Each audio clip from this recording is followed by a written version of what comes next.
In questi giorni cerchiamo un po' più assiduamente di portare il nostro pensiero a Dio, di elevarci a Lui, di scoprire il grande dono che ci è stato fatto dal Signore Gesù, che ci ha rivelato il Padre, il Figlio e lo Spirito Santo.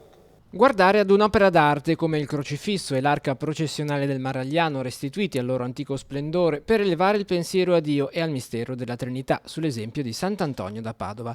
E l'invito che Monsignor Tanasini ha rivolto ai fedeli di Lavagna in questi giorni in festa per la fine dei restauri di due delle opere più preziose custodite all'interno dell'oratorio, la cassa processionale della Santissima Trinità e il maestoso crocifisso, entrambe opere realizzate da Anton Maria Maragliano.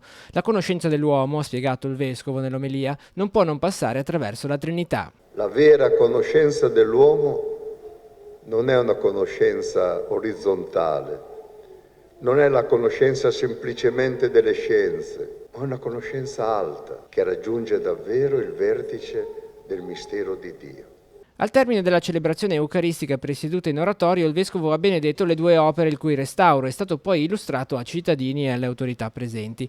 Una festa, quella della comunità lavagnese, che culminerà domani con la solenne processione, dove dopo oltre 50 anni, dal 1963, la cassa e il crocifisso saranno portati a spalla dai fedeli. Vi sarà anche 4 grandiosi crocifissi come nella tradizione delle confraternite del nostro oratorio. Quest'anno parteciperà anche il crocifisso nero di Santo Stefano del Ponte, grazie a una deroga del nostro vescovo, perché proprio per sancire anche l'alleanza e la comunione che esiste fra le confraternite del territorio. Un restauro lungo e complesso realizzato grazie alla generosità dei fedeli, dei confratelli e il contributo della Compagnia di San Paolo e che ha riportato i due manufatti all'antico splendore con materiali e colori originali. L'intervento è stato impegnativo, è stato lungo perché è iniziato l'anno scorso a luglio e si conclude oggi con questa grande festa. Oggi più che altro la presentazione, la festa vera e propria sarà quella di sabato.